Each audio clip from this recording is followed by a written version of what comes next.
আসসালামু আলাইকুম, welcome back to my channel বন্যা ফুড ফিউশন। দেশ ও দেশের বাইরে যে যেখান থেকে আমার আজকের রেসিপিটা দেখছেন তাদের সবাইকে জানাই আন্তরিক শুভেচ্ছা। আমার আজকের রেসিপিতে থাকছে রসকদম বা ক্ষীরকদম মিষ্টি। এই লোভনীয় এবং সুন্দর মিষ্টিটা কিভাবে খুব সহজেই হোটেল স্টাইলে বাসায় তৈরি করতে পারবেন অনায়াসে, সেই ভিডিওটা খুব সহজেই আজকে দেখিয়েছি। তাই ভিডিওটি স্কিপ না করে শুরু থেকে শেষ পর্যন্ত দেখে নিন এবং স্টেপ বাই স্টেপ ফলো করে বাসায় বানিয়ে ফেলুন এই লোভনীয় মিষ্টিটা। আর বাসার ছোটদের খুশি করে ফেলুন এক নিমেষে। আমি আজকের ক্ষীরকদম বা রসকদম তৈরির জন্য বাসায় তৈরি এই গোলাপজাম এবং কিছুটা সাদা রসগোল্লা নিয়েছি। এই ক্ষীরকদম আজকে বানিয়ে নেব। এই জন্য এই মিষ্টিগুলো আমার বাসাতেই তৈরি। আমার কয়েকটা মিষ্টির রেসিপি দেওয়া আছে, আপনার চাইলে আমার চ্যানেলে দেখে আসতে পারেন। আমি একটা স্ট্রেনারের উপরে এই গোলাপজাম এবং রসগোল্লাগুলো উঠিয়ে নিচ্ছি, যাতে করে এটাতে কোনো প্রকার রস না থাকে। এটা আমি 1 থেকে 1.5 ঘন্টা রেখে দেবো এভাবে, যাতে করে গোলাপজাম এবং রসগোল্লার সব রস ঝরে যায়।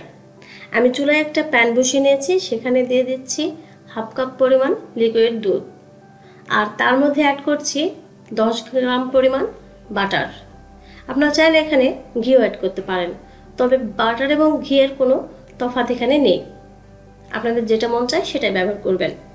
বাটারটা অ্যাড করার পরে কিছুটা সময় এভাবে নেড়েচেড়ে দুধের সঙ্গে মিশিয়ে নিলাম। মিশানো হয়ে গেলে সেখানে অ্যাড করছি 1 TBS চিনি। চিনিটা দিয়েও কিছুটা সময় আমরা নেড়েচেড়ে দুধের সঙ্গে মিশিয়ে নেব।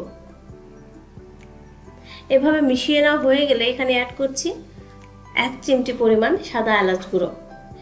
এটা অপশনাল, আপনারা চাইলে এটার পরিবর্তে এখানে 1/2 TSP গোলাপ জলও ব্যবহার করতে পারেন।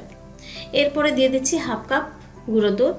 গুঁড়ো দুধ দেওয়ার পরে সুন্দর করে প্যাচুলা দিয়ে নেড়েচেড়ে লিকুইড দুধের সঙ্গে মিশিয়ে নেব, যতক্ষণ না আঠালো ভাব হয়। এভাবে নেড়েচেড়ে আঠালো একটা ক্ষীর তৈরি করে নেব।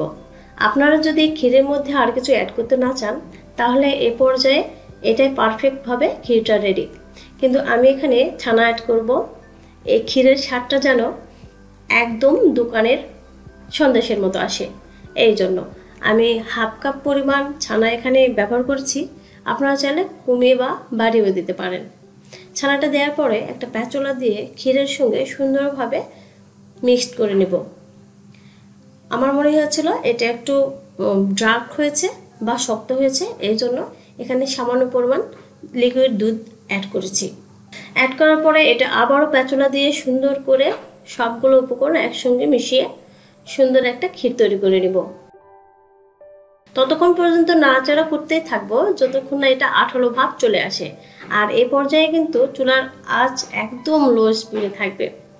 যখন এরকম একটা স্টিকি ভাব চলে আসবে তখন বুঝতে পারবেন আপনার ক্ষীরটা প্রায় রেডি। সেই অবস্থাতে চুলা বন্ধ করে নিতে হবে এবং নামিয়ে নিতে হবে সাথে সাথেই, কারণ এটা পরে আরও শক্ত হয়ে যাবে। আমি এটা নামিয়ে নেওয়ার পরে প্যাচুলা দিয়ে একটু ছড়িয়ে দিচ্ছি, যাতে হালকা গরমটা বেরিয়ে যায়, কারণ এটা সামান্য গরম থাকতেই আমাদের ম্যাশ করে নিতে হবে। এটা থেকে একদম গরম ভাব চলে যাওয়ার জন্য কিছু সময় আমরা এটা রেখে দিব, আর রেখে দিয়ে দেখে নিব ততক্ষণেই আমাদের রসগোল্লা এবং গোলাপ জামুনের রসগুলো ঝরে গিয়েছে কিনা।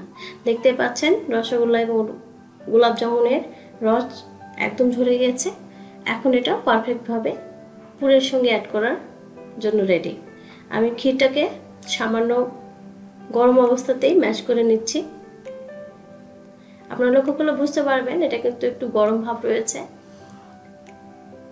আমি আস্তে আস্তে এটা সুন্দর করে ম্যাশ করে নিলাম। ম্যাশ করা হয়ে গেলে সেখান থেকে কিছু পরিমাণ ক্ষীর নিয়ে এভাবে একটা পিঠার মতো একটা খুরি করে নিব, আর সেখানে দিয়ে দেব একটা গোলাপজাম কিংবা রসগোল্লা দিয়ে এটা 4-5টাতে এভাবে মুড়িয়ে দিব। মুড়িয়ে দেওয়ার পরে হাতের তালুতে নিয়ে সুন্দর করে আলতোভাবে ঘুরিয়ে ঘুরে মিষ্টিটা রেডি করে নেব।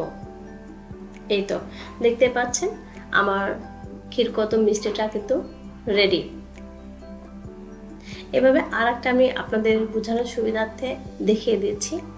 একটা ছোট খুঁড়ি করে সেখানে মিষ্টিটা দিয়ে চারপাশটাতে এভাবে মুড়িয়ে নিয়ে হাতের তালুতে ঘুরিয়ে নিলেই হয়ে গেল মিষ্টিটা রেডি।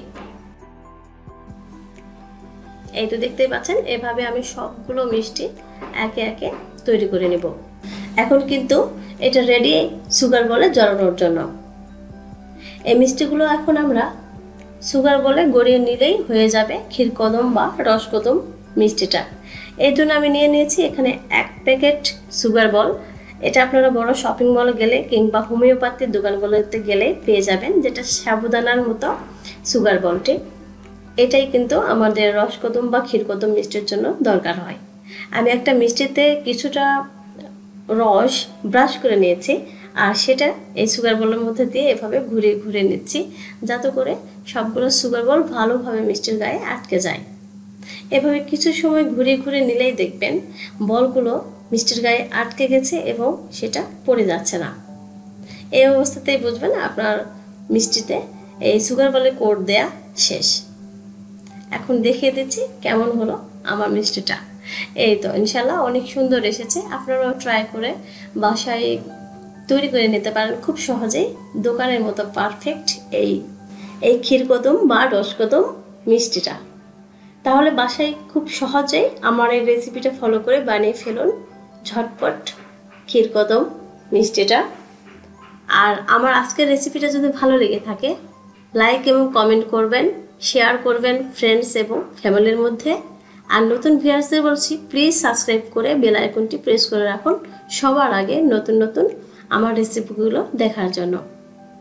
তাহলে আজ আর কথা না বাড়িয়ে চলে যাচ্ছি, আবারও কোনো রেসিপি নিয়ে হাজির হব অতি শীঘ্রই। ততক্ষণ পর্যন্ত আপনারা ভালো থাকুন, সুস্থ থাকুন। আল্লাহ হাফেজ।